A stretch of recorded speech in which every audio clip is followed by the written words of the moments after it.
Success in farming is all about precision and efficiency, ensuring every seed, every drop of water, every nutrient and treatment counts. TerraPlex Ag is helping farmers all over Iowa and the Midwest do just that. With precision ag-grown technology and support from TerraPlex, you'll boost your productivity and make timely and informed decisions, all while reducing your costs and increasing your profit.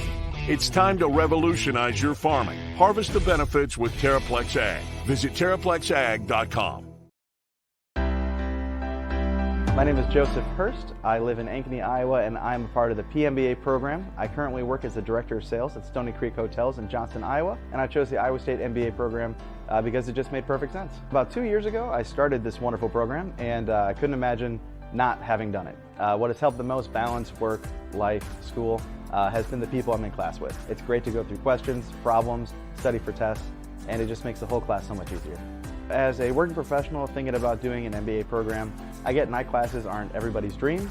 I get after a long day of work, you may not want to go do more, but it's worth it. You're going to learn a lot, not just from the professors in the program, but from the other students. They come from all walks of life. They are from different age groups. They're from different companies. They're from all kinds of different backgrounds. They've got all kinds of different stories. And after 2 years, I've made some of the best friends I've ever made, learned the most I've ever learned, and I can't imagine what we're going to do after we're done.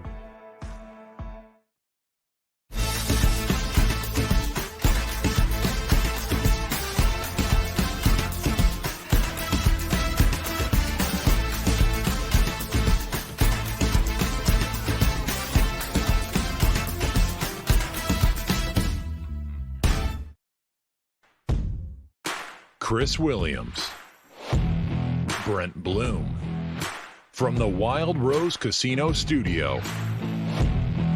It's Williams and Blum, presented by Mechdyne, on the Cyclone Fanatic Podcast Network.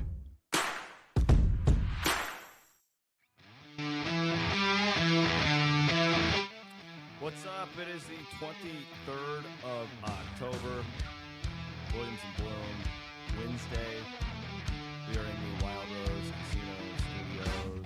Ankeny Magic. Blum's Orlando Magic tip. My Chicago Bulls. Right? Is that actually my Bulls fandom? It's been hanging on my yeah, but the fact that THC went there, kind of like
Yeah, we were excited. We were watching some opening night last night. Ev needs to just root for George and Tyrese, and then he can choose his own NBA team at a later date. That's kind of where we're going. Yeah. I was like, buddy, you're you're setting yourself up for extreme failure. He's already got the Vikings. He's got Iowa State. It's like, the Cardinals are going to be bad for a decade now. Jeez.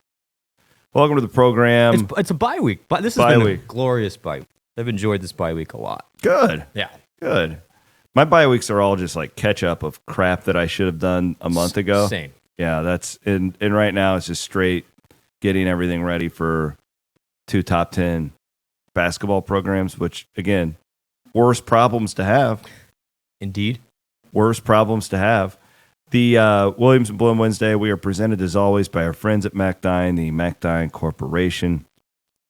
Unfortunately, we will not be at the Haverhill Social Club with our friend Chris Clover like we were a week ago on Thursday. Had a lot of nice Cyclones who were there. Yeah, that was came great. up and talked to us. That was fun. What a good time. So the Mechdyne then had their company social the next day. Mm-hmm. Mm-hmm. And I heard that Clover wasn't quite as We buried him. We had a good time. Buried him on Thursday night. We had a good time. It was a good weekend all the way around. Yeah, we are, as always, presented by Mechdyne, Wild Rose Casino Studios. Go out and buy yourself a bottle of that Irish cream right there. Blum's holding it in his left hand. If you are watching on the YouTube, this is Irish cream season. If it was ever Irish cream season, it is now with our friends from the Mississippi River Distilling Company. I'm repping Ames Lager today. Yes, Thanks sir. to my friends at Westo for giving me the old quarter zip. You know I love a quarter zip. And this black one is sweet. I had their Oktoberfest. Oh. Several of them. I've got them for you. Really? Oh. I really want one of those It's for. elite Oktoberfest. Okay. That was our group did. You walked by. Does an Oktoberfest tradition. I don't participate because I'm not. Yeah. Why don't you wear the fancy outfit? Because and that's not me. I don't. I'm an adult. I don't wear costumes like my wife. No, you just have bobbleheads made. But Oktoberfest was the theme, and they had a vote on the best Oktoberfest beer, and everybody bought whatever they could find. And I think Westo won the game. Give it a shot. They make really good stuff. We'll try some on Trick or Treating Day on Saturday. The smoked red is my favorite that I've had of theirs. I did try. I think I said this on Sunday. The Blood Round, the wrestling one. That's a really good beer. Tasty. Like that. That's really fantastic. And we had Wrestling Media Day yesterday. Jacqueline and Rob and Aiden were there for us. Coverage all over the place at Cyclone. Is it possible Fanatic.com. for younger Bastida to look even more intimidating? He's a scary dude. Oh my goodness. Yeah, scary human. So I saw a thread between Jackie and the strength coach of the wrestling team, Ben Durbin. Yeah. Or maybe it was Jackie. I think it was Mahoney. It was Mahoney. Okay. Mahoney Bees. Well, wouldn't Mahoney have played with Ben Durbin? Yes. Yeah. Yes. So Ben was a football player. And they were going through younger stats if he were to be a football player. Oh. And Can we recruit that guy? I don't know. I mean, so Durbin thinks he'd run like a 4.65. You have to go through the stats, but find Ben Durbin on the old. Do you ever Twitter think about machine. that? Like, we always do it with soccer. It's like, well, what if LeBron and Kobe were like, hey, we're going to play soccer? What could they have been as far? Like, think of LeBron as a goalie. Oh, I mean, If he just would have said that this is going to be my trade, I'm going to just be a goalie. yeah, I mean, it's. Let's Right? see. We would kick those other countries' ass. There's a lot of skill involved in soccer. Though. I understand, but all of our elite athletes are doing other things. We don't just throw them on the soccer field. I would think, like, I'm basically the same size as Messi. I would think that our guys could I mean, skill develop. you telling me if Jalen Knoll didn't, he's like, yeah, I'm going to play some soccer. He has an NIL deal with the Sporting KC, See? by the way. Yeah. Like Tyreek Hill. A 9-year-old Tyreek Hill is going to focus on soccer. You're telling me we can't beat Germany, So right? Like, honestly, here's it's unbelievable. Here's younger stats. This is from. Now the soccer people are going to tweet at me and get mad. Watch. I don't think there's that many. Oh, watching, but if they are then- very defensive. Hey, group. I like soccer. They're like NASCAR and amateur wrestling. I'm a people. big Brentford B guy because of the name. Arsenal. That's my Arsenal. team. Yeah, the Arsenal. Younger. The Arsenal. Here's from Durban. Younger Bastida is 245 pounds with an untrained 4.71 40-yard dash, a 32-inch vertical jump. He horizontal. Okay, you're gonna help me out with the weightlifting because clearly, I've been doing a lot of it. Good. Horizontal press of 365, a vertical press of 225, an Atlas stone. That sounds really hard. Of 300 pounds. He squats 515. My God. His grip strength is 1,005 newtons. Newtons, huh? And his true force mid-thigh pull is 800 pounds. That sounds like a lot. I mean, there we go. Good job, Aiden, producing on the fly here. So, I don't know what that means on a football standpoint, but I would like to think Younger could fill in at linebacker if we need him. Let's do some scouting right here. The scouting report is in. I like Durbin at the end. Picks up humans for a living. Durbin's good. He's good people. I like him. That's good stuff. So we will do football. We are, as promised, going to do a little Cyclone basketball preview today. We will focus on the men today. We will do one of these for the women as well before tip off. So in the next two shows, we'll do a segment devoted to the Iowa State women's team. We did have a kind of a recap of what we know from the scrimmage. A brief one on Sunday when Iowa State beat Creighton. I put a little more detail to it on the premium board and for our Patreon subscribers as well. So we'll focus less on that, Brent, and more on this team as a whole, where, frankly, it's hard to find holes here. With the three guards plus Momcilovic, you really like it. We think Iowa State is okay. Like if elite is Final Four, Elite Eight, Final Four. If really, really good is Sweet 16 like last year, right? Yep. If good is NCAA tournament, and then there's sub NCAA tournament. I think they're already between really, really good and elite. Won't it be the post players? I mean, isn't that the post player? I think that's where you got to go. So just to back that up. Odds to make the Final Four. Oh. You ready? All right. I haven't heard any of these yet. Duke's the favorite. Okay. Cooper Flag. You guys are going to get... I'm already hitting... Iowa State's got a better coach. I actually do agree with that. Yeah, absolutely is. You're going to get hit over the head with Cooper Flag for a while. Okay. Just FYI. Is he that good? He's good, and he's going to be the number one pick, and he's at Duke. It's like basically... He's a freshman? Yeah. He's J.J. Redick and Zion Williamson combined. Well, that's pretty good. No, he's good, but I'm saying you're gonna get gonna get nauseated. As you say that, I just got a notification from CBS saying Cooper Flag hype sets the tone for John Shire's most critical season with the Blue Devils. Yep.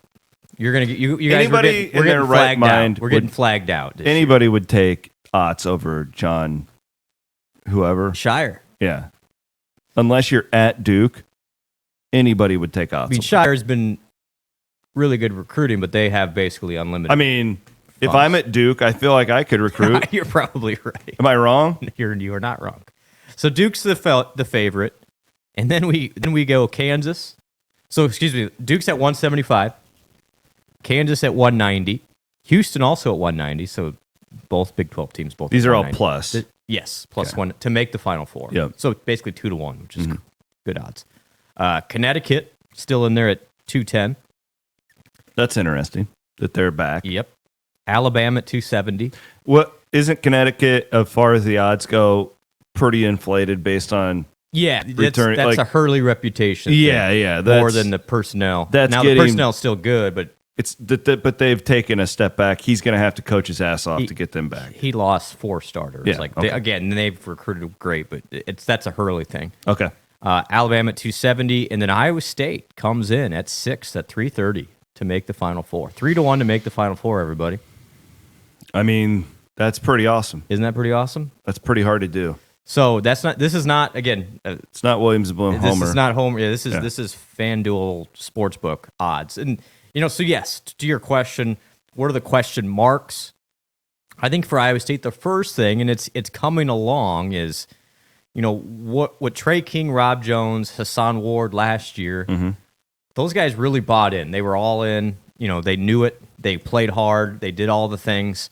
The post players are, in my opinion, more talented, although we're going to have a longer discussion on Hassan Ward as the season goes on. That guy was super, super valuable on the defensive front. Boy, if you could have had him one more year. Yeah. You felt like he was really coming to his own. In the last year, he was huge. Like he was a game changer defensively, just a complete eraser. Mm-hmm. And then offensively came along and did well.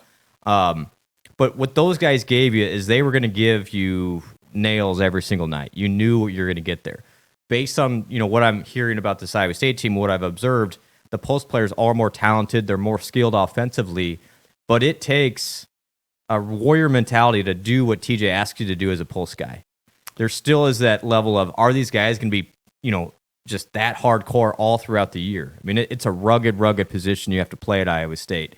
And I would say of the group, Chatfield's the furthest along in that. That's where I was going to go too. And that's why you're going to see him a lot early. I truly believe that. Well, in the interview I did with TJ a couple weeks ago, he talked about the number of different starting lineups they will roll out. He didn't say we might roll out. He said we will roll out. They're going to try a lot of different things. I mean, Chatfield is your Rob Jones replacement. Think of him that way. Mm-hmm. And I think has some more upside even than Rob did last year.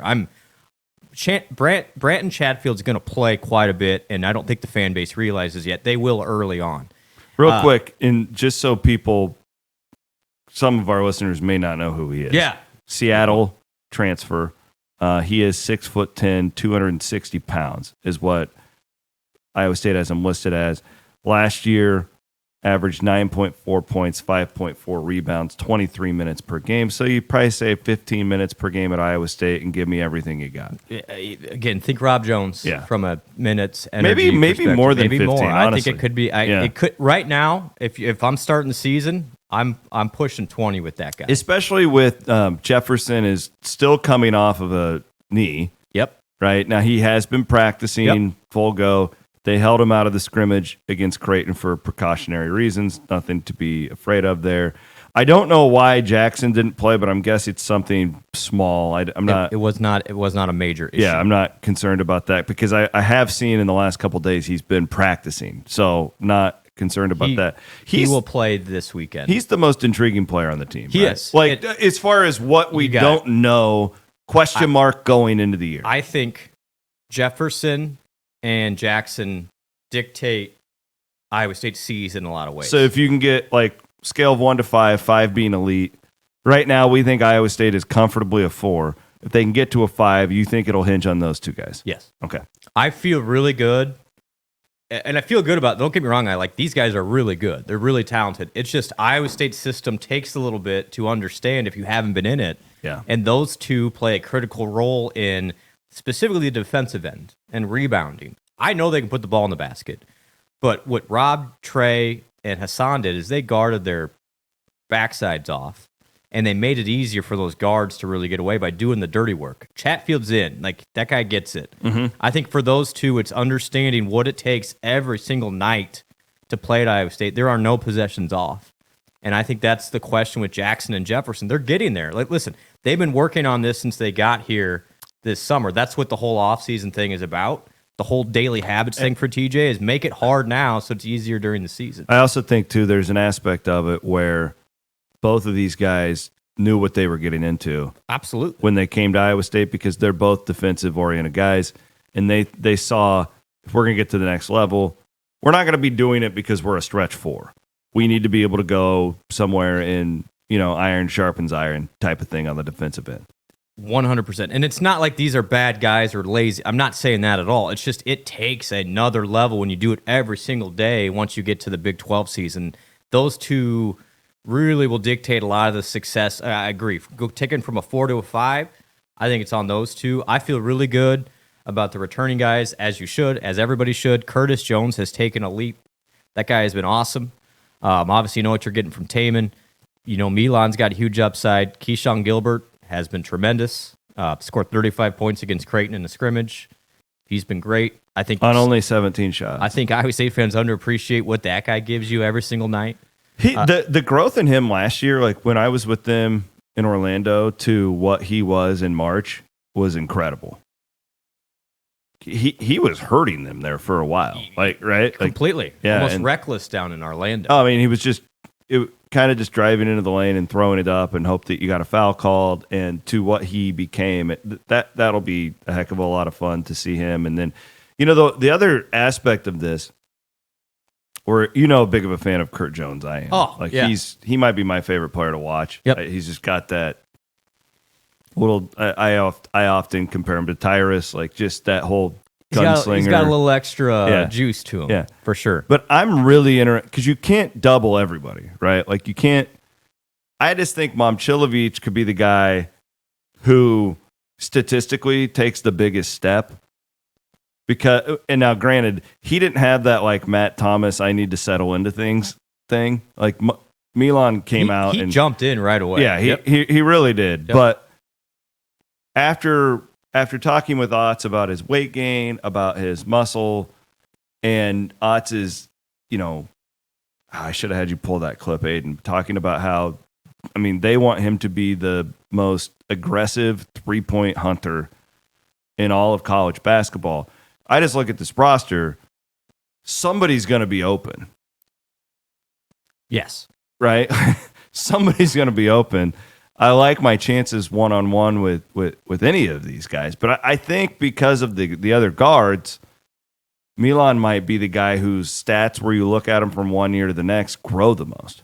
Do you agree? I agree. I think he's got the chance to increase because again, Keyshawn and Kurt's numbers are really good. Yeah, it's going to be hard for them to take a huge jump. Same with Taman. Yeah, Taman shot 38%. In fact, they could all be the same player or even better and have less stats. Totally agree. Because of the depth of the team. I think that's very, very possible. But yes, Milan, because of his added strength, you're going to see Iowa State move him around a lot more. That's the goal, at least. Think more Niang. Mm-hmm. Because he's 6'8", 6'9". Like, he is not a little guy. And so he'll be able to bury some of those smaller forwards and little guards that he'll get matched up on occasionally because they're going to have to watch him on the perimeter. So, yeah. Yes, the two posts are my biggest question. And then how much of a jump can Momcilovic make will dictate if Iowa State's a really, really good team or a Final Four. And again, everybody knows, the tournament can sometimes be a crapshoot. Yeah. Dictating success of the season on 4 games in March, not That's always impossible. the best way to determine it, but this team is going to be very good. It's just those guys in particular take you from, all right, are you like last year, or can you win the whole thing? I truly believe that's on the table this year. Yeah, absolutely. Real quick, the Big 12 preseason poll, we don't need to go over it too much, but it did kind of get buried as far as all the football stuff goes. Iowa State was picked 3rd. We both thought they would get picked 4th. So the coaches, somebody voted Iowa State number 1. It's probably Bill Self. Probably Bill Self. I would just guess. Kansas with 9 first-place votes. It was Houston 2nd with 5. Then Iowa State, Baylor. Arizona got a first-place vote. That's your top 5. The league is, as far as we know, it is everything that we thought it was going to be. It's probably going to be better. Taman Lipsey, preseason, first team All Big 12. Second team was Keyshawn Gilbert. Again, I know that Jones is being overlooked. Maybe he's the one who takes the biggest jump, because remember, we had fans wanting him benched in the early parts of last year. Yeah, I don't really know what else to add other than the post thing. I think I'm really excited to see Heisey. He's the other guy that we probably haven't mentioned, who could be the glue type guy, who is the most versatile player on the roster. Nate Heisey from Northern Iowa. He's the guy you just plug in there and like, hey. And I also we're going to talk about this Anthony Becht interview I did. Yeah. And he likes for his St. Louis team. Yeah. He likes getting Iowa State guys because he knows how they're trained. He knows how they are wired, being in Matt Campbell's program. He's the radio commentator for the Jets. Jets GM has told him the same thing. They now have 4 Iowa State guys because they got Kene on the practice squad, right? Yep. There's an aspect of these UNI guys that I really like, with Crawford being on the staff, with TJ's relationship with Ben Jacobson. Kyle Green. Of course, Kyle Green was a guy who recruited Nate Heisey. That's the other thing to me. I know with these bigs, at the very least, they're not going to have lazy dudes because they wouldn't have recruited them in the first place. They would have never offered any of these guys if they thought they didn't have it in them to do that. It's why, like, when they got Chatfield, I was like, well, that's perfect, right? Really He's an analytical player, right? Heisey feels like that to me, too. Like, I don't know what he does, but he will help the team win. Every game. Yeah, he will find a way to help. Again, I think Heisey and Chatfield are those 2 guys where the numbers may not be elite, but it's going to be hard. When you look back at the end of this year, they go, man, those guys were really valuable lads that nobody talked about. And Nate's going to play a lot just because he can do a little bit of everything. If you have foul trouble, he can be a wing. He can get in there and grind it out. He's a really good rebounder for his size. He's just a tough kid. He's a tough kid, and he's going to play a lot. And I think that is the toughness that if you want to play for this staff, you have to have it. And they knew what they were getting with him. There was a really good article in The Athletic this morning about Iowa State's approach. And it's centered more on Chatfield than Heisey, but they're similar in that both of those guys, Iowa State was the only visit. It was like, that's where I'm going. Mm-hmm. That's where I fit in. Mm-hmm. Iowa State wanted them early. It's relationships. It's all relationships because Chatfield came from Washington State, which is where originally he was at Washington State, right? No, wait, that was Deshaun Jackson. I'm sorry. No, Chatfield was at Washington State as well. Where Jazz Kuntz came from. Like it's all okay, yeah. I know. Man, it's all these names. But so the interestingly, which one was friends with Jazz? I think it was Deshaun Jackson was friends with Jazz. But they played together. Yes. Yeah. Okay. Interestingly, on Chatfield, the story, it was a really good story by CJ Moore at The Athletic and came out this morning. There was an anecdote in there about TJ was up late watching Seattle versus Washington in a late night West Coast game in November last year. And he saw Chatfield. Which is the most TJ thing ever. Right. He and Allison are literally, that said in this, watching the game. And TJ's like, that guy belongs in a Power 4 league. And he circled Chatfield. And so when Chatfield gets in the portal, who's the first to reach out to him? TJ. Chatfield comes that week. That's the only visit he took. And to put fans inside the mind of how TJ builds these rosters is they have certain analytics that they really are obsessed with, like turnovers, there's offensive rebounding margin, like all the little things that, again, people like us after a game aren't pointing out because we're not smart enough. But not everybody needs to be Keyshawn Gilbert, right? And they have certain metrics that they look for in these guys who are 6, 7, 8, 9 on the roster, and then they target the hell out of them. And that was why they got Jazz in the first place. Remember, it was their first commitment, and everybody was like, what the hell is this guy? He averaged 6 points per game at Washington State.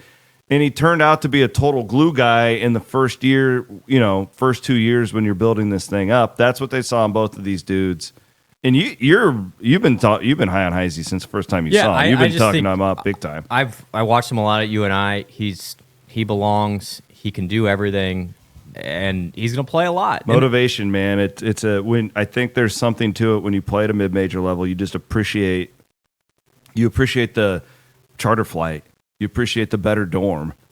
These guys aren't living in dorms, but you know what I mean. You appreciate the better meals. Like there's just certain things like that when you can upgrade as far as where these guys come from. And if you played for Jacobson at UNI, you're a tough guy. That's sucks. Not easy for everybody. It's not fun. Like it's not a fun style of basketball. So and this is where, from what I've seen, the talent level of this team is higher than a year ago. Iowa State, let's be real, had some things go its way last year, and TJ talked about it. He talked about it with you. He talked about it with Rothstein this week on the podcast. Health is a big factor here. You know it is. Like Iowa State's deeper. Iowa State's deeper, but Iowa State has largely been able to get through last year. Shout out to Pete Link for that and 100%. Vic Miller. 2 years ago, Iowa State got dinged up quite a bit, and then it really kind of tailed off in conference play because they were really injured there for a while. Last year, relatively healthy, some nursing things here and there. So health's a factor. And this league is going to be a grinder. It's going to be a grinder, but I think there's a reason why Iowa State has the 6th best odds to make the Final Four. This is as well-prepared of team to make a deep run in October than any in my lifetime. Let's go back real quick. Aiden says he has the clip of TJ before we move on to football, talking about Milan Momcilovic that I was talking about. Momcilovic, you said today in your press conference that he's added 15 pounds. What does that do for him? So Milan knew he had a job to do in the offseason. Add strength, mobility, flexibility, explosiveness, and that was going to be a huge commitment in the weight room. The things that he does on the court in terms of the explosion, the mobility, it's a nutritional commitment. It's take care of your body commitment. It's challenge yourself outside the comfort zone. He absolutely answered the call on doing that job. And so he looks entirely different. He carries himself differently. His confidence is entirely different, and he should feel great. I'm still challenging him because I don't think he knows how much stronger and how much better he's moving and how to incorporate that into his production on the court. Been really excited about his path and continue movement forward. Everybody in our program has to take a step. Everybody has to be better. I have to be better as a head coach. Our assistant coaches have to be better. Our players have to be better. For Milan, it comes down to really two things at the end of the day for me.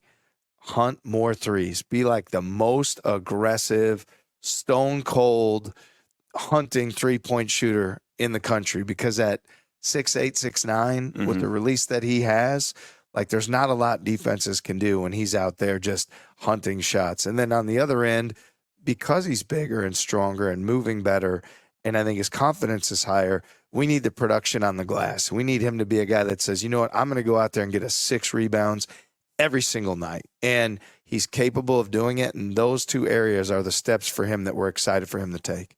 Did he exceed expectations as a defender at the end of his freshman year? Or did he meet them? Where would he have been? Yeah, the thing I'd say about Milan, and again, it all kind of goes hand in hand with the 5 guys. Like we had really fast twitch athletes across the board, whether it's on the perimeter at the guarding the basketball or the guys defending the screens with Trey King and Hassan Ward and Rob Jones. Milan became a very good positional defender. He's the guy that he's always in the right spot. He knows where the rotations are, and he has a awareness of what the other team is going to accomplish. Where we need him to take a step is we need him to finish possessions, right? You can finish possessions with blocks, steals, rebounds.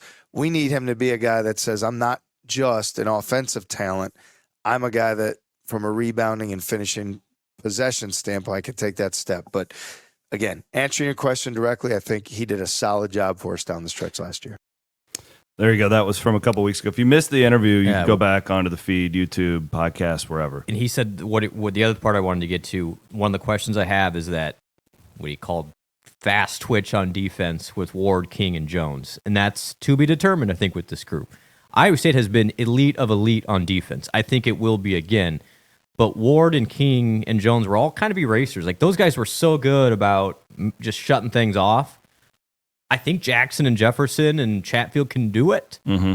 It's just we haven't seen it yet, and I think that's therein lies the question. So I've got that's a question mark. And that could be a deal too, Brent, where don't put too much stock in Maui. Agreed. Yeah. I mean, I haven't gone far enough to look at the matchups there and like the bigs, but Iowa State at that point will have mid-major bigs playing for it, right? Is that fair? Because they haven't seen enough they would high not level. Have played a Power 5 game yet. Right. So it's Mississippi Valley State, then UMKC, then Indiana Purdue. They're not going to be ready to see those teams at that point, but that's what Maui is. That's why you go and play in those games. You got it. And then the other question I would have is just 3-point shooting in general. I mean, Iowa State took a big leap last year. Taman, it's unbelievable to me. That guy shot 39% from 3 a year ago. And it was like 21% the year prior. That is a massive leap. Can he do it again? I hope so. Gilbert ended up at 35%. Curtis Jones got it up to 35%. Milan at 36%. They're going to need some of these guys to continue on that same clip. 3-point shots not going away in basketball. Heisey can help you there. We haven't talked about Noyes yet. That guy is super skilled. Maybe the best shooter on the team. Got some run against Creighton, too. He's going to play. So, yeah, there's some things here where... Indrusitis. Yeah, good job. I got it down. I've been practicing. Call him Noyes. Indrusitis. So I think, again, talent-wise, upside is higher on this club. It's just you're going to have to feel your way through a little bit. This team isn't ready-made as far as you knew what you're getting from Jones, Trey, and Hassan. I still think there's some question marks as to how these guys all fit in together. And the good news is Iowa State returns its top 4 scorers. That does not get brought up enough across college basketball. All these other teams are bringing in a lot of new players. Iowa State kind of has its blueprint there. It's been successful. You just plug in those guys to that blueprint. All these other teams, like look at Kansas, again, some returning players, but a lot of newbies. It's going to take a little bit. Yeah, no doubt. No doubt. I think that's the advantage Iowa State has is, yes, Iowa State has questions. It's a guards game. It is. But it's a guards game, but those bigs matter so much in February during the grind of that Big 12 season. So I think there's enough wiggle room for Iowa State the schedule's really hard early.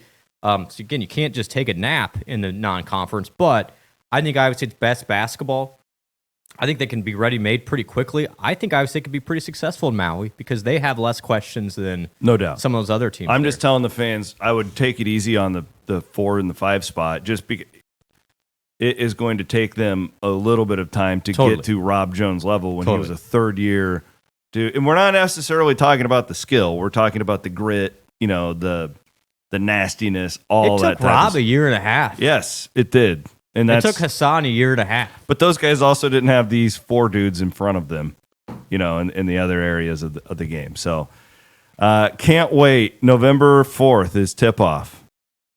Mississippi Valley State. Is that what he says is the first game?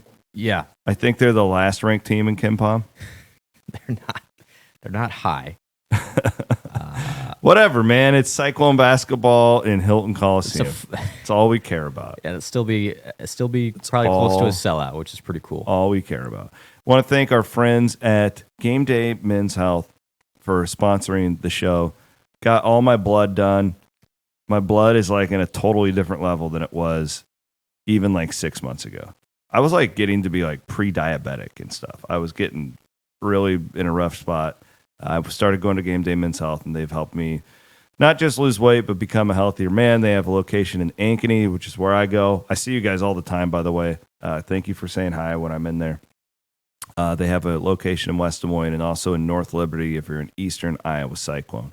So get in there and make 2025 your healthiest year yet. How about that? Also want to thank our friends at Gravitate Co-working. Check them out at gravitatecoworking.com. Speaking of that, you're planning for 2025. You want to switch things up. There's so many people who work from home now. They have Gravitate Co-working has locations all throughout the metro. Gravitatecoworking.com, where you can learn more about that, and you don't necessarily have to just sit there by yourself all day. You can see other people. You can add anything from a mailbox to a full dedicated office. Can I say something? There's something about when coffee's just available at an office too. Oh yeah, they got the coffee there. I mean, not that it's hard to make your own coffee. You need to get wood to get the Ames Lager on tap. Oh, now we're talking. I mean, honestly, Jeffrey, let's talk. I mean, it feels like a natural tie-in. Got here. something else working with Jeff. Got a couple sponsors. Yeah. Got the Ames Lager. We're helping benefit the We Well Collective. A lot of good stuff going on there. Good things. But speaking of men's basketball, real quick. Yeah. We're doing a free camp tonight. Oh, cool. Des Moines Public Schools Very cool. with all the entire men's basketball team. So to be clear, not anybody can just show up. No. Okay, it's that sign-up's already done. Okay, I just wanted to make sure because I could see somebody hearing that. No, yeah, sorry. Yeah, it's for the again Des Moines Public Schools. So working with some of the nonprofit groups. We're giving back down there. We are. Absolutely. So the entire men's basketball team will be Very there, cool. and so that makes me happy. That's one. So yes, we're still doing some good things, even though these guys are pretty good, talented guys. Hey, you don't got to tell me that. I'm the biggest We Will Collective fan because I've seen it firsthand, and it's pretty cool. Speaking of that, so getting to know Anthony Beck, yes, pretty well. I know you have too, and I'm a big fan of his. He made me a UFL fan, which is, the spring football thing has never been a thing for me, but I'm like totally into it now because of all these Iowa State guys that he has compiled down at St. Louis. And then him being Rocco's dad, there's clearly rooting interest there. We got to know him when you guys did the awesome camp in Perry is where he joined us. Yep. And he joined me yesterday on Iowa Everywhere, my CW pod, where if you're not familiar with that, I do it once a week. And we basically just, I interview people, interesting people to me. It's not always interviews. Sometimes I'll do a deep dive commentary on television rights, all that sexy stuff that just gobs of people care about. But yeah, Beck's a huge upgrade over Scott Sipker, though. Thank you. Well, yeah, duh. I had Anthony on yesterday. We talked for over an hour. A lot of it was about Rocco as a quarterback, like the process of Rocco. He talked to us about this in Perry, the Chad Pennington connection, how, former teammate of Anthony's with the Jets, Chad Pennington. And most of our audience will probably know him as the Marshall quarterback, frankly. He was the guy who... Yeah, he kind of led their resurgence in the... After Moss was gone. Late 90s. No, he played with Randy. Did he play with Randy? With Randy. Yeah, whatever. Talked about that. I learned more about Rocco as a quarterback, which Anthony walked me through his game week process that they do together. Crazy. There's like a 26-piece checklist that Rocco has to go through before every game to make sure he's mentally ready. Ton of stuff like that. I really think our audience will enjoy this. We did pull a quick clip because, again, this is what I referenced earlier.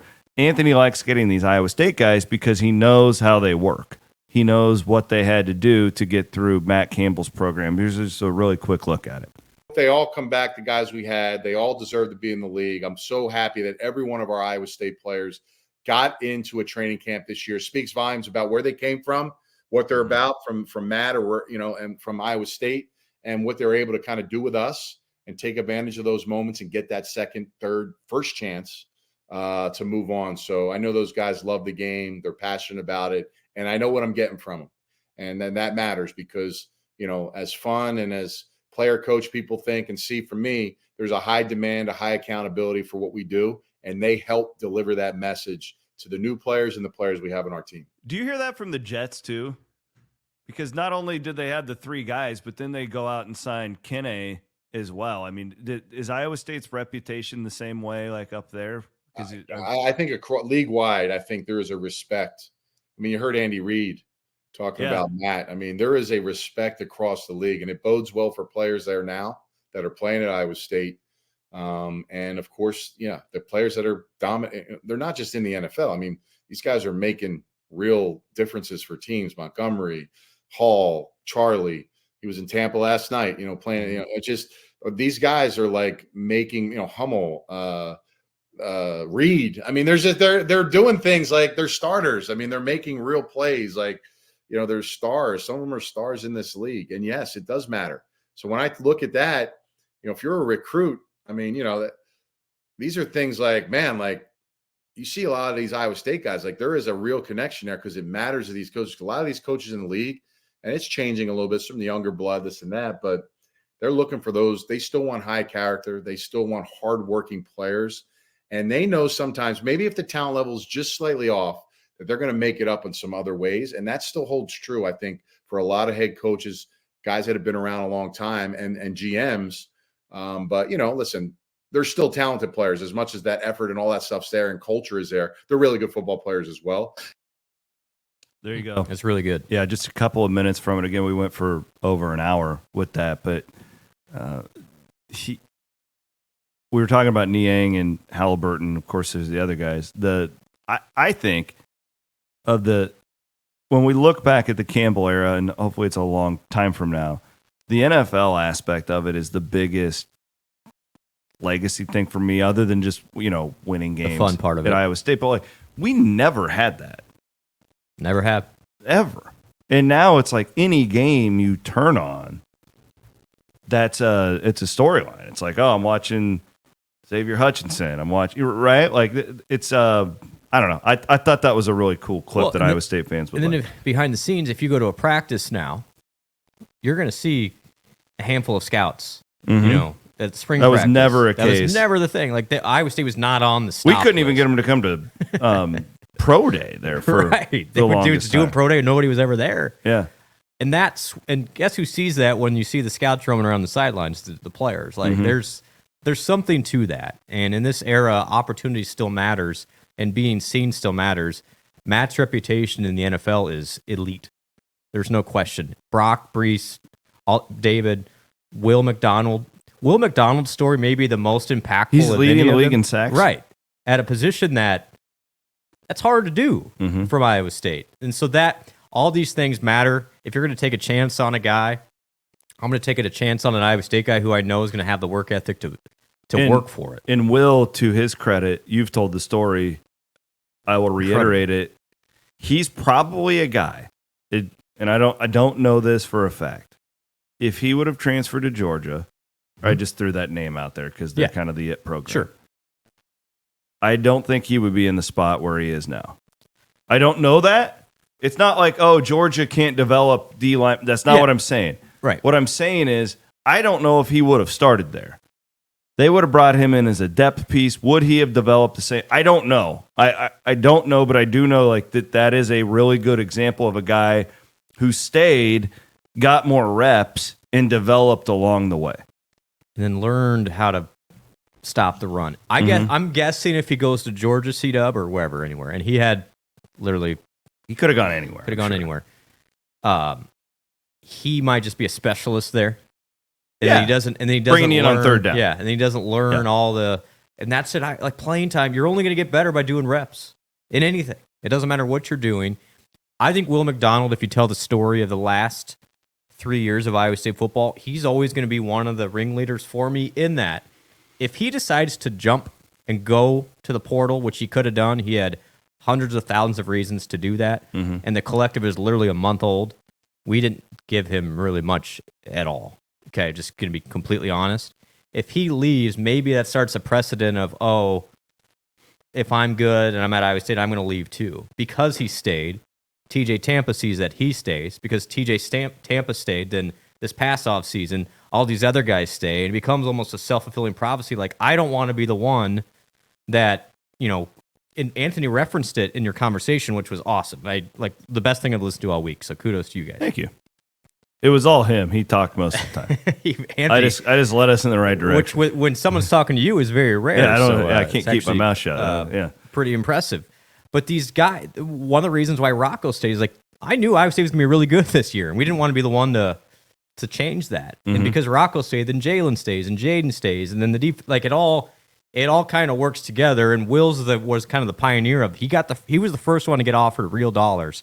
He stayed. It paid off. He got paid literally as a first-round pick, which is awesome. He'll get paid even more now because now he's playing and leading the NFL in sacks. And those are the types of stories that at Iowa State, as the article on CBS, which again was great last week, opportunity still means opportunity in a lot of ways is priceless. And that's where Iowa State has to be efficient in this area. Want to promote something real quick, and then we'll get to our football conversation for the week, our Big 12 preview. Check this out. I made these. This is another one of my designs. This is for my marching band alums, parents. This is for, it's a badass new shirt. It says, "I'm with the band." And I didn't know this, so I had Mike Martz over at the shop. I said, send me the old school Psy logos, like whatever we can use. The vintage stuff. And there was a marching band one. And you're like, that's what I want. Zoom in on that, Aiden, if you can. It is I'm with the band. You can get a t-shirt, a hoodie, a crew neck, and it's just badass, isn't it? Look at that. You can get them in cardinal. You can get them in gold. And I figure, like, it is the pride of Iowa State. Varsity. The varsity marching band. John Larkins. Yeah, can John Larkins sign it? Our first ever producer of the Williams and Blum Burnett show Larkins. was Legend. John Larkins, the voice of the Iowa State University varsity marching band. So check these out. This will be a limited drop. That's so cool. I think that people will buy. I want one of those. Hell yeah, I'd wear that thing around on game day. It is unbelievable the amount of people who, in my previous job and still, when they'll say, "Hey, I was in the band." Yeah, they love it. I love it, as you should. Now we're supporting the band. I love the band. Let's go band. The band was getting into it. Don Hassel. Oh yeah, good. Which was great. Varsity marching band. Dun dun dun dun dun dun dun dun. The cadence, the drum cadence. It's just without electric. it, game day is not the same. The same.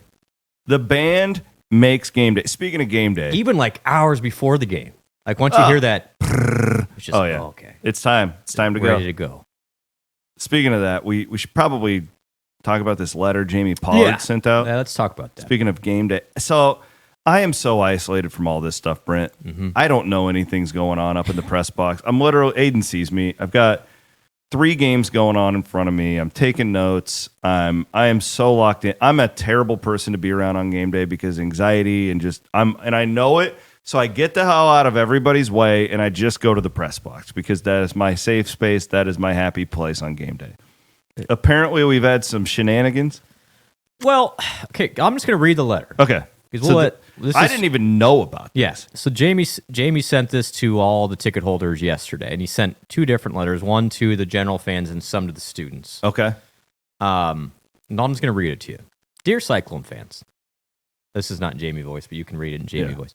Thank you for making Jack Trice Stadium loud and energetic. We are grateful for everyone's support and creating a home field advantage for our number 10 Cyclones. However, we need your help in making the environment in the stadium and parking lots even better. During the past several games, we have unfortunately experienced a significant increase in rude, arrogant, and belligerent behavior by some fans. This behavior is typically the result of individuals being intoxicated and has resulted in ugly confrontations between fellow fans and leading to physical altercations in several situations, and very unpleasant fan experiences in almost all cases. Although we plan to add additional security, we are also asking each of you to help better monitor the behavior of your fellow fans. Do not let a friend, guest, or fellow fan ruin the game experience for everyone.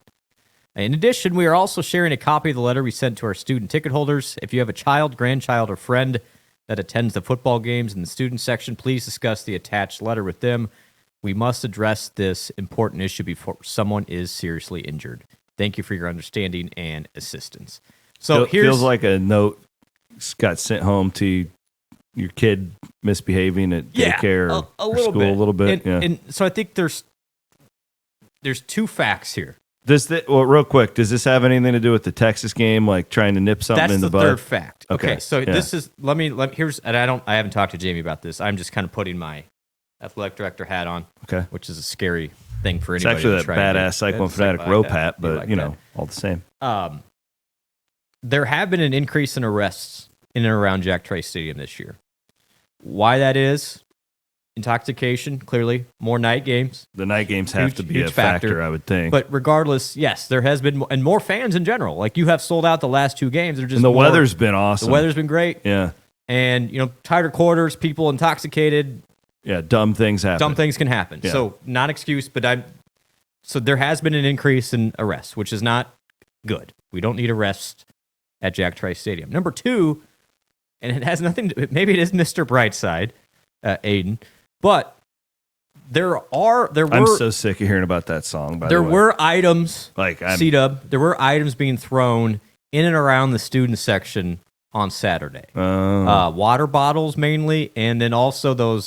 Somehow people get those shooters, those alcohol shooters into the stadium. No way! I don't know how they do that. I'll be damned. But they ended up near the field, and landed on some people in that section. Nobody got hurt, thankfully, and I know there was exuberance, and that was a unique situation. And literally in the video that Jackie shot, is it right when the people are throwing stuff? And I listen, I understand it. I'm not lecturing. We're not going to charge the field, but we're going to throw our shit in the air. But Texas so the third part to that same thing, Texas got fined this week $250,000 for items being thrown on the field. Guys, I'm going to be honest, $250,000. You're basically now subtracting that from your player compensation budget now. Quarterback. Yeah, that's a quarterback. You could literally cost Iowa State a quarterback by continuing to throw stuff on the field. It's like a point guard. Not to mention you're right. Not to mention the whole safety thing, which is why we're there in the first place. That's why we're there to win, and then safety. I'm kidding. No, but it's a great point. And that's why we wanted to talk about it. You just gotta be really mindful of these things. And I know you have a great time. But a fine for Iowa State in this current era, when you're already taking some hits financially, not an easy thing to weather. Yeah, and $250 at Texas is no big deal. Yeah, here, it's not a cheap fine anymore because as these things have continued to happen, it's not like you just fine $250,000. Unless you have it. If you want to pay for that fine and send it Jamie's way, then great. But safety wise, yes. And then the environment was so good on Saturday. I just, you don't want it to get too far where you start to make it in a dangerous situation for some people. And then as someone who, and you as well, brings my kids to games, there is still something about the family atmosphere. I grew up going to games. My kids love it. Like, there is something about, sometimes I don't like going to NFL games because it can get a little bit unruly. Oh yeah. There is still something about the Iowa State family atmosphere thing too. I 100% believe in. No, I think that's well said. Yeah, I do, and I think that this is preventative. It's preventative while also acknowledging that we got to deal with it a little bit without knowing exactly what happened. Or my guess, knowing the fan base, but again, there's idiots in every fan base, right? So as great as Iowa State's fan base there's idiots too. And then honestly, as you have more success, you're going to attract more of the cash. Well, that maybe that's what I was going to say. You factor in the night games, which I see it because I take my dog on 2 really long walks on Saturdays because that's all I can do to keep from driving everybody around me crazy. People are drinking at 8 a.m. Yeah. Right. And which is fine. I'm not judging you. I would be doing the same thing if I didn't have to work. I'd be out there watching game day, drinking a Bloody Mary. Okay. So not judging anyone here, but now there's a hell of a lot of people who sit out in the lots and watch the game. Mm-hmm. Who don't go in. That's a thing. The weather's been perfect. And like you said, it's cool to come to Ames on a Saturday now. We didn't really have that problem Great point. 10 years ago, even 15 years ago, where it was like, like I have friends who are not Iowa State fans, but they're just sports fans. They brought like 10 people up, rented an RV, and did that over, right? Which is great. We want them. We want all these people, but you just combine everything, the weather, the alcohol, the amount of people. Were so awesome. Yeah. And the emotion just kind of and now, listen, like look at, this is not making a judgment, but the videos that get attention on social media is like the power and light stuff where everyone's throwing stuff in the air and going nuts. And this, like, sometimes that's the cool thing to do now is you go crazy, you just throw stuff. Yeah. Again, I'm old now, so, but at that age, I get it. Fortunately, there's other people involved here. And when you're that close to, you're a non-student, I can see where Jamie got a bunch of unpleasant discussions from ticket holders this week. Well, it looked great. I watched the game back last night, and the stadium has not looked better. Look at this picture. My friend Reese Strickland at USA Today took. Look at this one. It's the background of my. Look at that from the whiteout. How cool really is good. that? Like, there's just so much good stuff. And by the way, I want on the record, I am pro Mr. Brightside. Yeah, I'm tired of all of you talking about this song. Like, I'm pro Juicy Wiggle. I am pro. Just pro what makes everybody happy. Pro happy. It's not about me. I don't care about the verse. I don't care what it means. I'm not listening. If everybody's happy and jumping around, then great. Then whatever. Just don't throw stuff on the field or throw things at people. That's the moral of the story. Swear, Whatever the level is above being pro Mr. Brightside, I'm above that. I can't get enough of it. Van Wokel. Yeah. I just like these. But I used to be the guy leading these conversations, and now I just don't give a shit. Like, the team's 7-0. I don't give a damn what song they're playing in the arena. Yeah, that's just me. I do know this, because I'm pro Siren. That is the one thing I will stand up for. I am pro Siren at Iowa State sporting events. The tornado siren needs to be, and I can't hear it in the press box. Watching that game back, I heard a hell of a lot of siren the other night. There's a lot of siren. Hell yeah. So my only critique, make it louder. More siren? You know what we haven't had more yet? Siren, even more. Like, the siren is, so like, I've been kind of like, I just gave up on it. Watching the games back, it really pops, which is great. Crank that mo up. Okay? You can't have too much of it.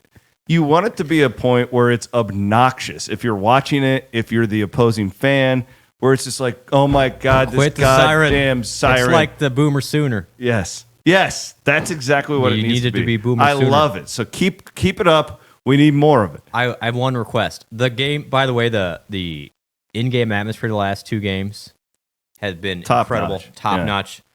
Kudos to the Heidi Ho. This is news to you. Like, it's way over your head. I don't know. But that's been great. The Heidi Ho. That's from Blues Brothers. Have you ever seen that movie? No. Oh my God. Culture you haven't yourself. seen Blues? So it's been great. I did watch the first 20 minutes of Tombstone the other night, though.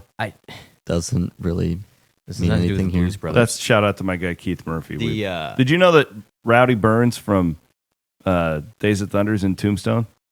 is Rowdy Burns like the name of the actor? Rowdy. No, he's the 51 car. I don't know what the name of the actor is. Michael Rooker. Okay, whatever. I do have one request from the game day crew. We haven't had enough of the trumpet. Remember the trumpet was a big thing Oh, too? yeah.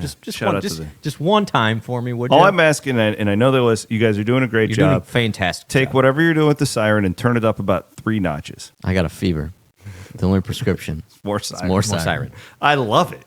It's even better in Hilton because the sound is all just captured into one spot, and that freaking thing can drive Scott Drew mad. We just came up with another shirt for Marks. Just more siren. More siren.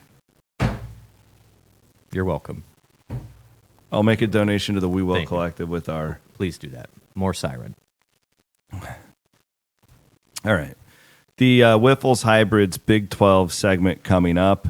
We will do a quick look at these games. We don't need to spend too much time. I want to thank Kelderman Manufacturing. Check them out at kelderman.com. Of course, the Iowa State University Foundation, MoveWhatMatters.com, where you can make a donation to any area of campus that means a lot to you. I am an annual donor to the marching band And you can go and buy your I'm with the band shirt at Cyclone Fanatic. Do you know who the guest conductor for the band was? Is it called a conductor? Or the maestro? What do they call that, Aiden?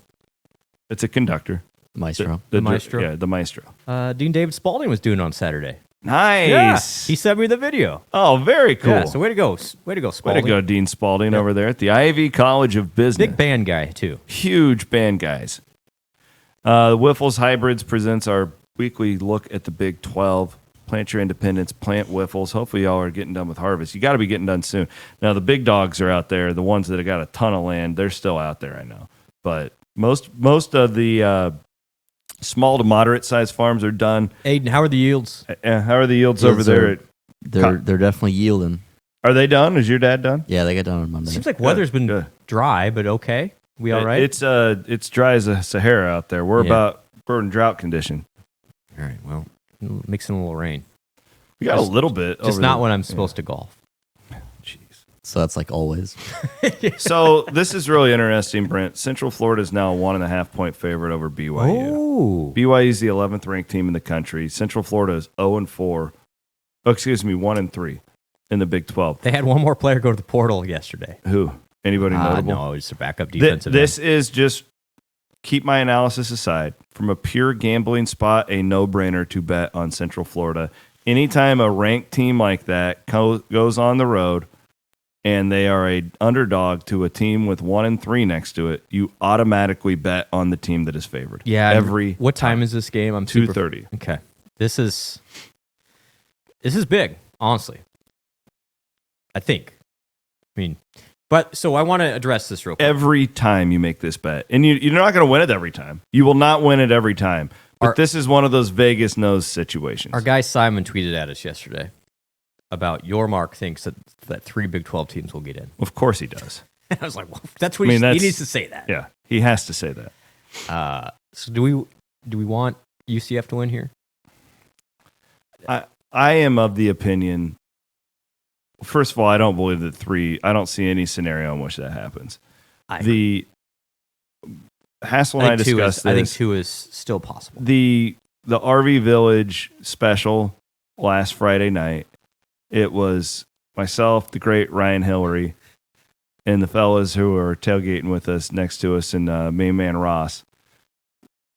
Evelyn, not Peterson. Yes. We were having this debate. I'd love to get your opinion on it. It was shortly after we left your spot, but I was rooting for Oklahoma State because I'm in this for Iowa State thing. Yeah, I want as many teams to get losses so Iowa State can be assured a spot in Dallas. I agree. That's why I'm gonna pull for UCF here. But my group though, it was 50-50. The other guys were fully rooting for BYU, wanting all these undefeated teams, and I'm like, that would be great. Like, if the Big 12 can get 2 or even 3, I would be the happiest person alive. I just don't believe that there's no way they get 3.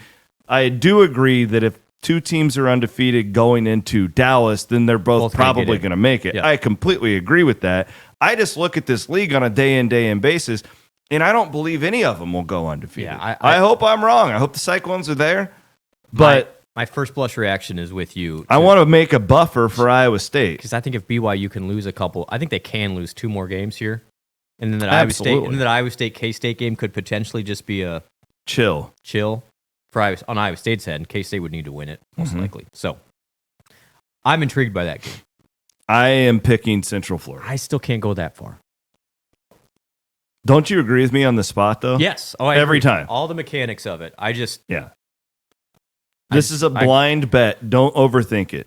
I gotta wonder about UCF still. They look great on Saturday. But I'm not worried about that. I'm saying the blind spot. Okay. If the power ratings in Vegas have it, them as a favorite. If they're 1-3 against an undefeated team, I agree. They're doing it for a reason. They're trying to get you to go the other way. System play, baby. Yeah, that's all it is. Oklahoma State at Baylor. We're just watching this for Gundy drama at this point. Really, I mean that's another 2:30 ESPN Plus. None of you will watch that. We will watch Texas Tech at TCU because that's Iowa State's next opponent. Shockingly, we covered this and guessed the point spreads with our friends at Webwise on Sunday. TCU is a 6.5 point favorite over Texas Tech. It feels like a lot. But the power ratings don't like Tech's defense for obvious reasons. Cloudy Dykes. Cloudy Dykes was a little bit more sunny on Partly sunny Dykes. Partly sunny Dykes. I think TCU wins this. They may roll them. I think so.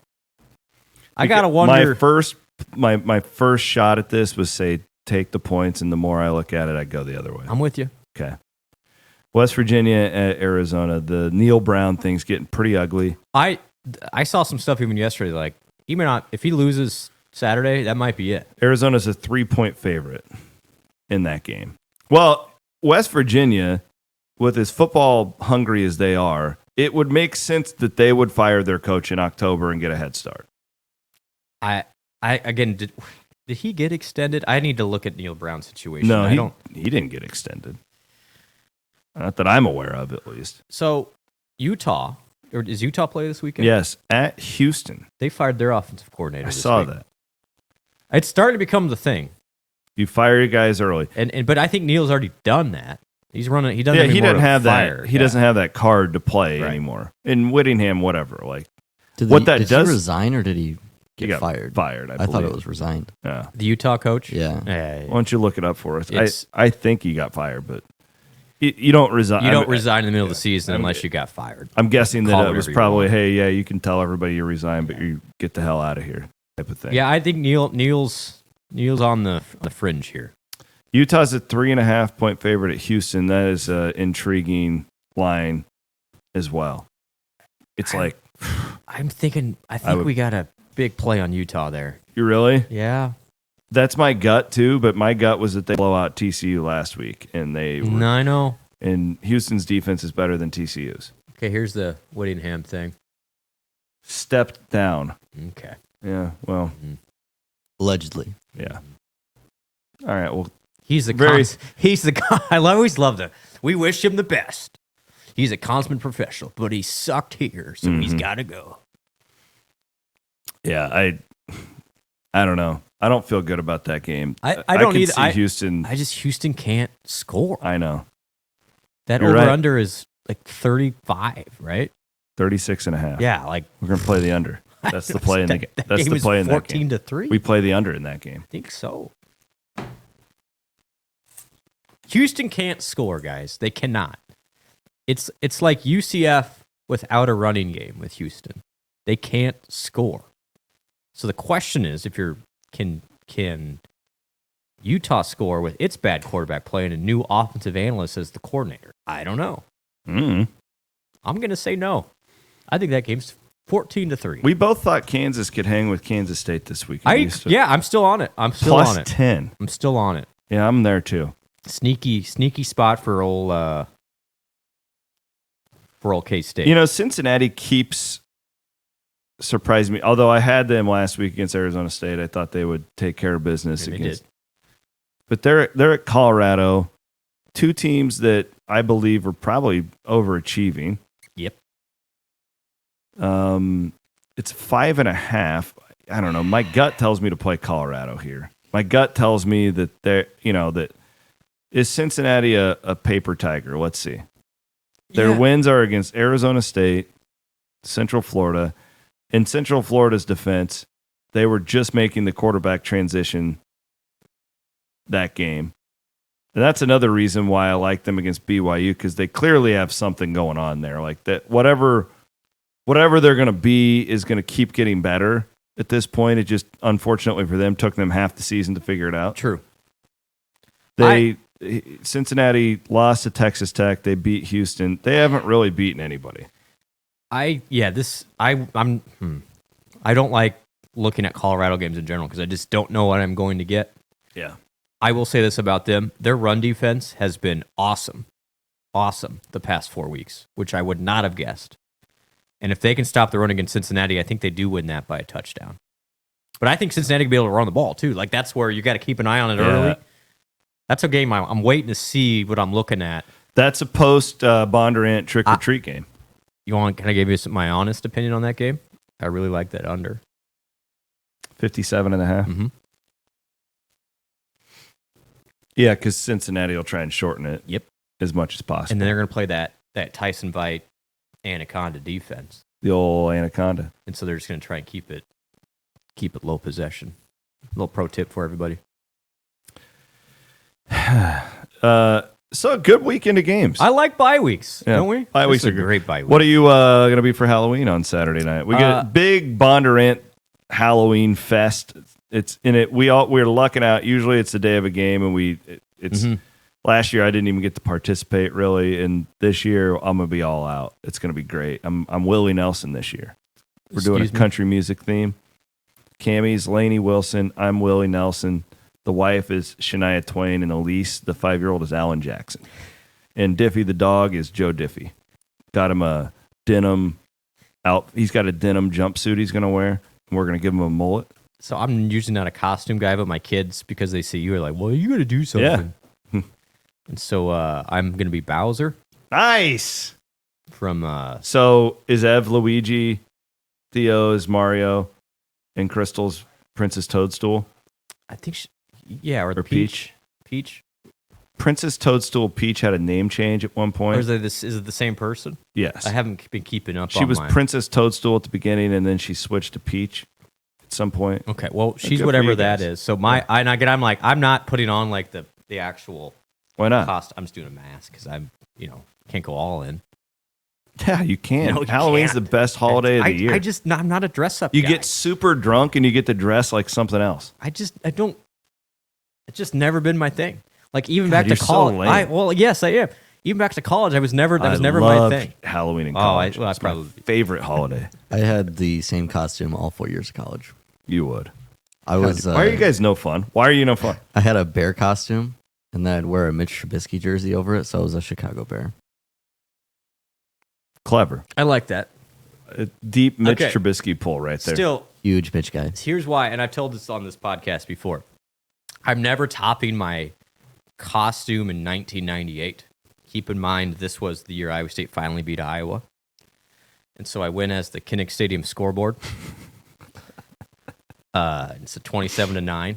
So you guys, I was giving it to the Iowa fans way before Giving them the business. social media even existed. Walking around suburban Des Moines in my Kinnick Stadium scoreboard shirt. Elite shit talker. What a loser. Elite shit talker. Good stuff. Yeah, so look out for Bowser in the Bondurant community. Fun show. Fun show. In the next week to get ready for their season as well. We are at that crazy time of year with crossover season, and all the wrestling media day coverage. Cyclone Fanatic. Remember, go get your I'm with the band shirt. If you get it ordered here in the next 2 days, you'll get it by homecoming. I'm with the band with old school marching band style. Cheers to the freaking